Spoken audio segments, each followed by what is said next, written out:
إلا النار ولا يكلمهم الله يوم القيامة ولا يزكيهم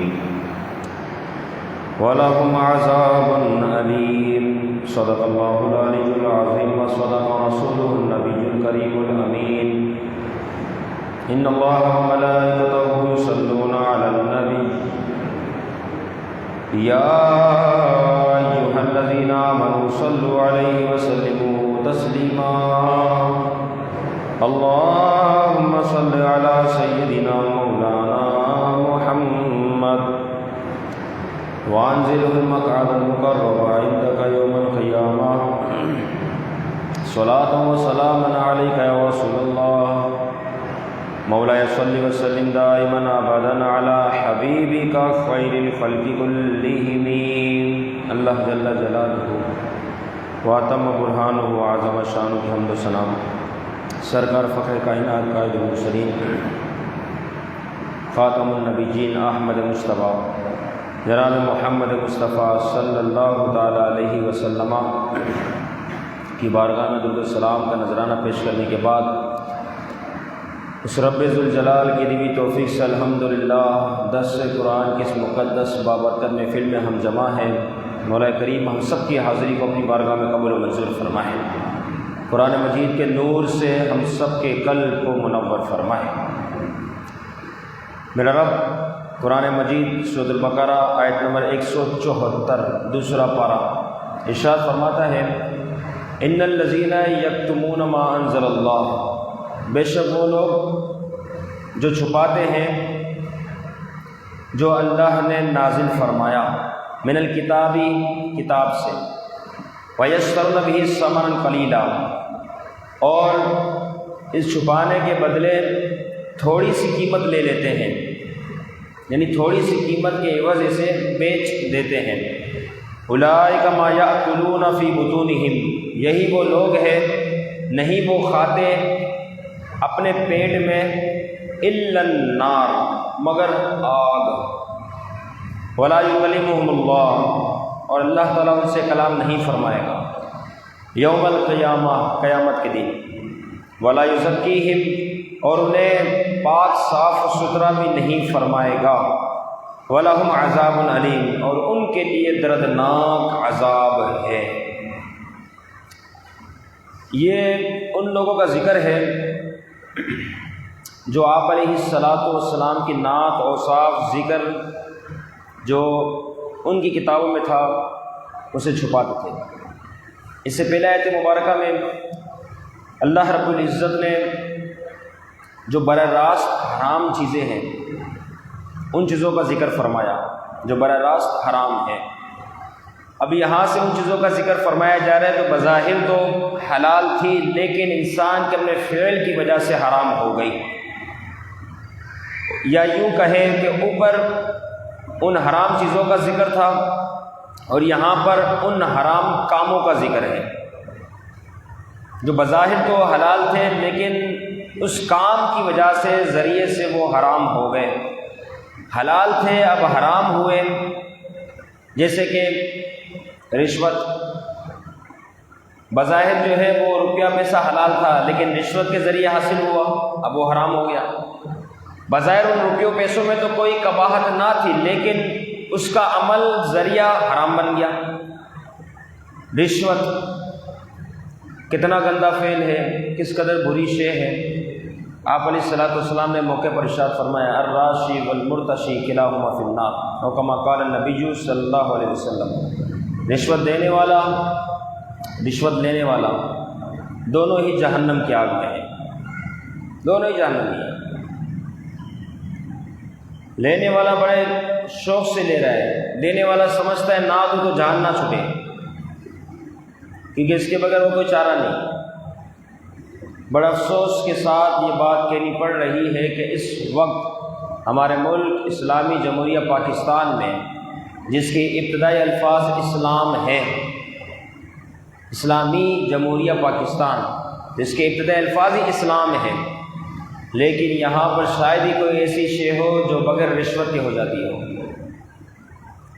سرکاری محکموں کے حوالے سے ہر جگہ رشوت کا بازار گرم ہے، ہر جگہ روڈ چوراہے محلوں جہاں جس طرف آپ کو جانا ہوگا آپ دیکھیں گے کہ اس کے بغیر گزارا نہیں۔ یہاں تک کہنے والوں نے کہا اور یہ صحیح کہا کہ ہر وہ فائل جس پر رشوت کا پہیہ نہ لگایا جائے وہ آگے جاتی نہیں ہے۔ حساب ہوگا آج سے کچھ وقت پہلے کم و بیش 8 سے 9 سال پہلے گارڈن کے قریب مجھے پولیس والے نے روکا، اتفاق ہے 8-9 سال پہلے، بائک میں کاغذات لائسنس جو تھا وہ سب دکھا دیا۔ اس کے بولتے چائے پانی کا ذرا خیال کر لیں۔ تو بھائی ہم نے آپ کو سب چیزیں بتا دی جو آپ کے لوازمات تھے سرکاری قانون کے مطابق، اب آپ ہمیں چائے پانی پلائیں نا، بظاہر تو یہ بنتا ہے نا۔ 50 لوگوں سے گزرتے، نہ کاغذات ہوتے، نہ لائسنس ہوتا ہے، نہ اور ساری چیزیں ہوتی ہے۔ یہاں تو سب دکھا دیا گیا، اب آپ کو خوش ہو کہ ہمیں چائے پانی پلانی چاہیے، اب ہم سے لے رہے ہیں، نہیں مانا۔ صاحب سے بات کریں، صاحب کے پاس گیا، کہنے لگا یہ اس طریقے سے بول رہے، میں نے یہ حدیث سنا دی، اتفاق ہے مجھے یاد تھی اس وقت 8 سے 8-9 سال پہلے، الراشی والمرتشی کلاہما فی النار۔ میں نے کہا حضور کا فرمان سن لیتے ہیں، سنا ہے؟ میں نے کہا رشوت لینے والا دینے والا دونوں ہی جہنم کے آگ میں ہیں۔ جیسے یہ بات سنی وہ پولیس والا اتنا غصے میں آ گیا، افسر تھا، اتنا غصے میں بولتا مولانا صاحب اب جائیں، جلدی جائیں جائیں ہم جائیں۔ میں کہا تجھے حضور کا فرمان سنا ہے، برا لگ گیا، حضور کا ہی فرمان ہے، کوئی اور بات تو نہیں سنائی کہ لینے والا دونوں ہی جہنم میں ہیں، مجھے تو جہنم میں جانا نہیں ہے، تجھے جانا ہے تو لے لے بھائی، میں تو نہیں دے سکتا اس حوالے سے، تو لیتا رہے گا، جہنم کا خود جانے کا ذریعہ بنے گا۔ تو رشوت کے بارے میں اتنا سخت حکم ہے، یہ حرام روزی، یہ دیگر ساری اشیاء بندہ اس کو استعمال تو کر لیتا ہے، لیکن یاد رکھے یہ دل کے اندر، حرام روزی دل کے اندر تاریکیوں کو پیدا کرتی ہے، اندھیروں کو پیدا کرتی ہے۔ جب اندھیرا پیدا ہوگا تو پھر نیک کام تو سوجے گا ہی نہیں، نیک لوگ نظر آئیں گے ہی نہیں۔ ایک اندھیرا چھا جائے تو اس کو اور منزل کا پتہ نہ چلے، تو اسی طریقے سے رشوت کے ذریعے، حرام خوری کے ذریعے، سود کے ذریعے، دیگر ان تمام برائیوں کے ذریعے جو روپیہ پیسہ حاصل ہوا، بظاہر تو یہ روپیہ ہی ہے، لیکن اس کی وجہ سے دل کے اندر اب تاریکی پیدا ہو گئی۔ اس حرام کاری کی وجہ سے اب دل میں نور جو تھا وہ ہٹ چکا، اب اس کے اوپر صرف اندھیرا ہے۔ تو برائی سے برائی، برائی سے برائی، ہر روز نیا برائی کی کرنے کا ذریعہ، وہ برائی کے ذریعے کمانے کا ذریعہ اس کو سوچتا رہے گا۔ لیکن جو شخص حلال روزی کماتا ہے، خود بھی کھاتا ہے، بھی بچوں کو کھلاتا ہے، حلال ہی روزی پر اکتفا کرتا ہے، تو اللہ رب العزت کے فضل و کرم سے ایسے کہ دل پر نور چھا جاتا ہے، اب وہ حرام سے دور ہو جاتا ہے، حرام شے سے نفرت کرتا ہے، یہاں تک کہ مشکوک شے سے بھی نفرت کرتا ہے، جس پہ سے شائبہ آ جائے کہ حلال ہے یا حرام ہے، اس کی کیفیت ایسی ہو جاتی ہے۔ تو بہرحال اللہ رب العزت ہم سب کو رشوت دینے اور رشوت لینے سے محفوظ فرمائے۔ اب مجبوری میں اگر دیکھا جائے تو بظاہر زبردستی کی صورت نہ ہو اور بندہ اس قدر مجبور ہو جائے کہ اگر نہ کھائے تو ہلاک ہو جائے، تو ایسی صورت میں، اس حالت میں فَمَنِ اضْطُرَّ فِي مَخْمَصَةٍ غَيْرَ مُتَجَانِفٍ لِّإِثْمٍ، حرام چیزیں بھی حلال ہو جایا کرتی ہے کہ بندہ نہ کھائے تو انتقال کر جائے، حلال چیز کوئی نہ ہو سوائے حرام کے۔ اب کیا کہا جائے گا کہ بندہ خواہش پوری کرنے والا نہ ہو، باغی نہ ہو، اور اپنی مرضی سے کھانے والا نہ ہو، بس اپنے آپ کو بچانے کی غرض سے کھانے والا ہو کہ میں بچ جاؤں، اس وجہ سے 2-4 لقمے حرام کے لگا لیے، تو شریعت نے گنجائش رکھی، کیونکہ نہ کھائے تو ہلاک ہو جائے، مر جائے، اپنے آپ کو بچانے کے لیے حلال چیز کوئی بھی نہیں ہے، اب وہ حرام ہی ہے، تو اپنے آپ کو بچانے کی غرض سے وہ کھا سکتا ہے۔ لیکن رشوت ایک ایسی شے ہے جو کسی صورت میں کھائی نہیں جا سکتی، کسی صورت میں، اتنا سخت اس کا حکم ہے۔ بہرحال یہ تو دنیاوی مال و متاع ہے، اس کے بعد تو ایک مقام وہ بھی آنا ہے جہاں اس قسم کے کوئی معاملات نہیں چلنے۔ ہر حال میں جس نے جو کیا ہے اس کے بارے میں اس کو سوال سے ہوگا اور اس کو جواب دینا ہوگا۔ تو تو یہود کے علماء تھے، حضور علیہ السلام کی تشریف آوری سے پہلے بڑی بڑی نعتیں سناتے، بڑی صفات سناتے، حضور کے بڑے فضائل بیان کرتے ہیں اور کہتے ہیں کہ حضور ہم ہی میں سے ہوں گے، اللہ کے آخری نبی آخر الزمان صلی اللہ علیہ وسلم ہم ہی میں سے ہوں گے۔ بڑے فخر سے لوگوں کو بتاتے ہیں، لوگ سنتے خوش ہوتے۔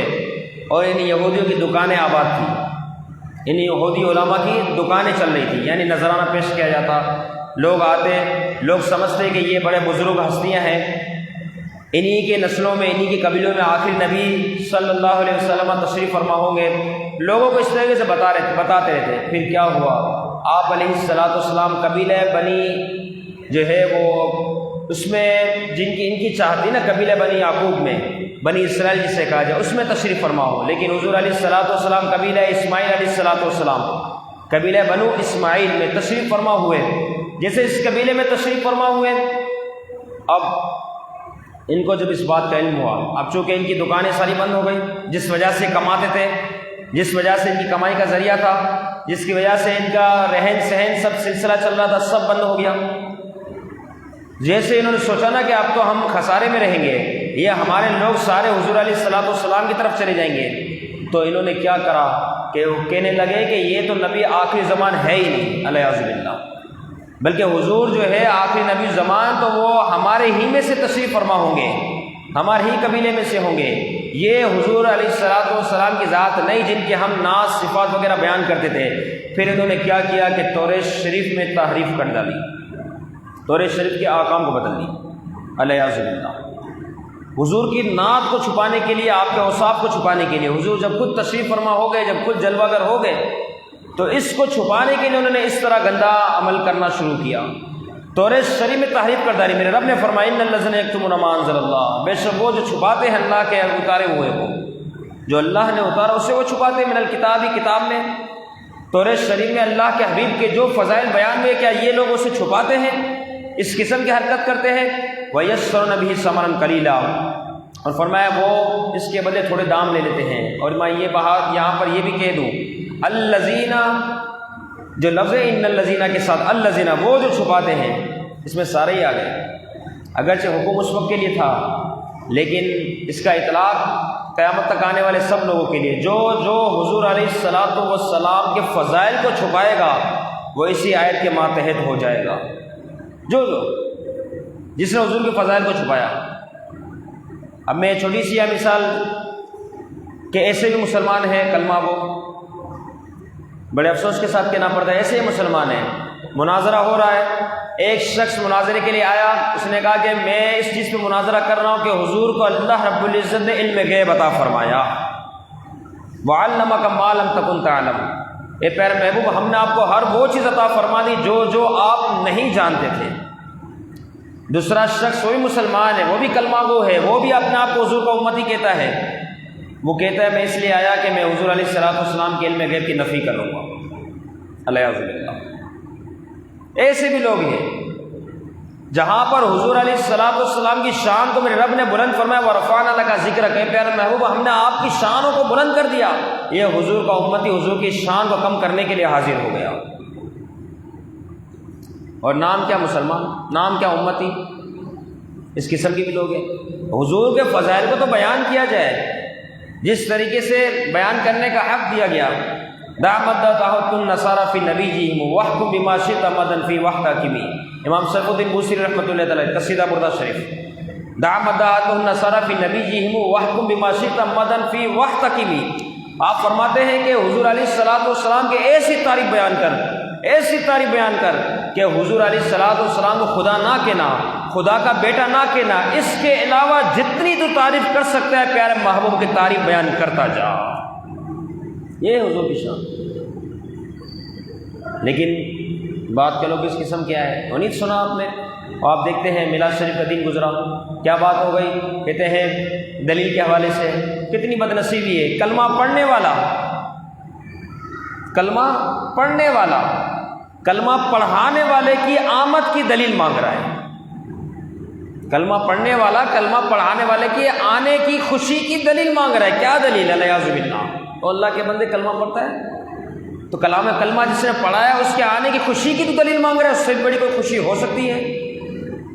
تو فرمائے جو اس کے تحت آیا چھپانے کے حوالے سے جس سے حضور علیہ السلام کے فضائل کو کم کیا نعوذ باللہ، حالانکہ کم ہو نہیں سکتے، حضور کی شان اتنی بلند ہے، لیکن زبان سے جو اس کم کرنے والے انداز میں گفتگو کرنا تو یقیناً وہ بڑا خسارے میں رہا۔ فرمایا وَيَشْتَرُونَ بِهِ ثَمَنًا قَلِيلًا، اور وہ یہی لوگ ہیں جو اس کے بدلے تھوڑی دام لے لیتے ہیں۔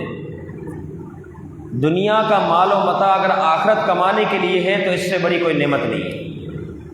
سیدنا عثمان غنی رضی اللہ تعالیٰ کتنی بڑی شان، دنیا کا مال و متاع اگر آخرت کمانے کے لیے کہ اس کے ذریعے سے میں آخرت کما رہا ہوں، کتنا اچھا کام کر دیا۔ اس طرح دنیا کا مال و متاع اگر نفس کی خاطر ہو، میرا نفس خوش ہو جائے، میرا دل خوش ہو جائے، میرا جی خوش ہو جائے، تو یقیناً یہ بڑا خسارہ ہے۔ اور دین کے مقابلے میں دین کو بیچ کے والعیاذ باللہ دنیا خریدی جائے، سوائے خسارے کی کچھ نہیں۔ ایسے شخص کی دنیا بھی گئی، آخرت تو گئی ہی گئی، تباہ برباد ہو گیا ایسے شخص۔ یہ تیسرے شخص کی بات ہوگی یہاں پر، ایسے ہی شخص کے بارے میں گفتگو ہو رہی ہے۔ فرمایا یہ جو دین کو بیچ کے دنیا خریدتے والعیاذ باللہ، ان کا حال کتنا برا ہے۔ یہ نوٹ جو ہے، نوٹ خود کیا شے ہے؟ کھایا جا سکتا ہے نوٹ کو؟ 5000 کے نوٹ نکالے کھا لیں اس کو؟ نہیں۔ پیا جا سکتا ہے؟ نہیں۔ اس کو بچھایا جا سکتا ہے؟ نہیں۔ اوڑھا جا سکتا ہے؟ نہیں۔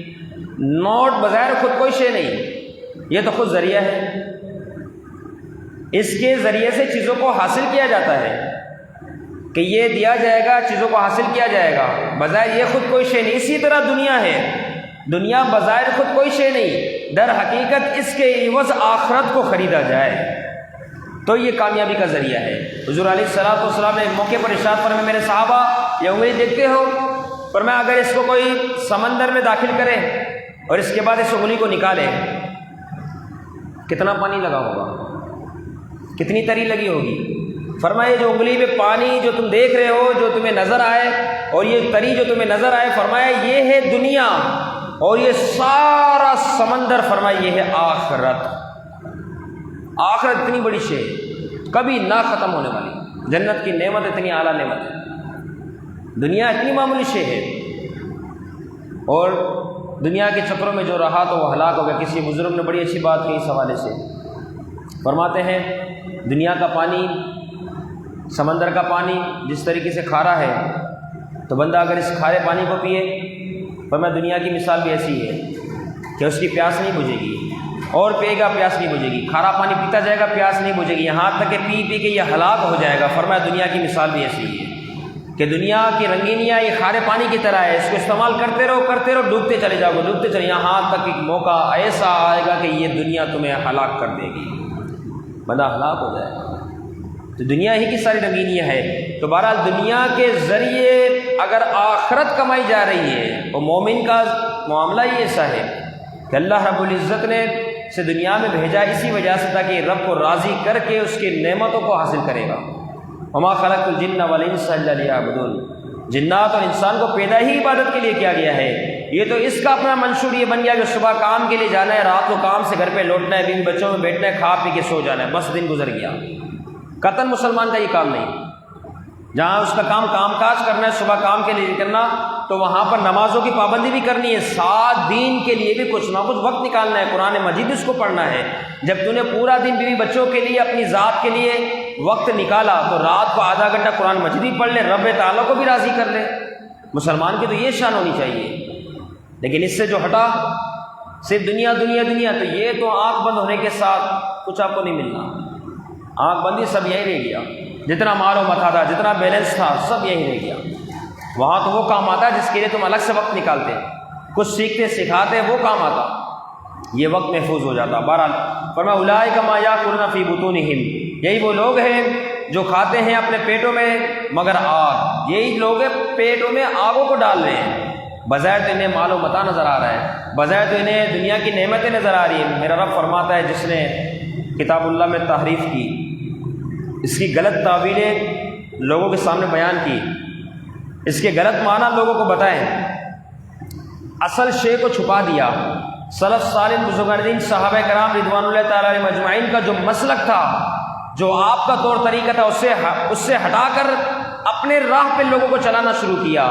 یہ سارے کے سارے غلط تعویل الزام ہونے کے اعتبار سے فرمایا یہی وہ لوگ ہیں ان کے عوض ان کو جو رقم دی جا رہی ہے، فرمایا یہ سارے رقم کو نہیں کھا رہے، اللہ کی نعمت کو نہیں کھا رہے، بلکہ یہ تو اپنے پیٹ کے اندر آگ کو ڈال رہے ہیں۔ اللہ یعوذ باللہ، ایسے اشخاص اپنے پیٹ کے اندر آگ کو ڈال رہے ہیں، کیونکہ دنیا کے جو نیک اعمال ہیں ان کو بندہ حاصل کرتا ہے تو اس کی نیت یہ ہوتی ہے کہ اللہ اس کے صدقے مجھے جنت کے اعلیٰ نعمت عطا فرما، جنت کے محلات عطا فرما، وہاں کے حوریں نصیب فرما، اس سے شہد کی نہریں، دودھ کی نہریں، اعلیٰ ترین نعمت ہمیں عطا ہو۔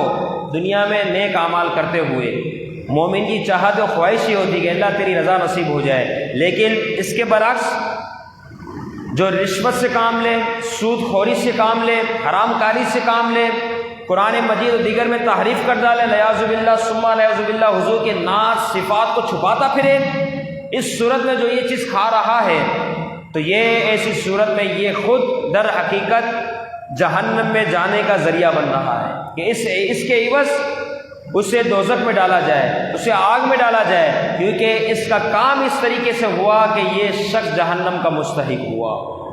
تو یہ خود اس لیے فرمایا الا النار، ایسے شخص کا ٹھکانہ آگ ہے، بس آنکھ بند ہونے کی دیر ہے، پھر جہنم میں ایسا شخص جائے گا۔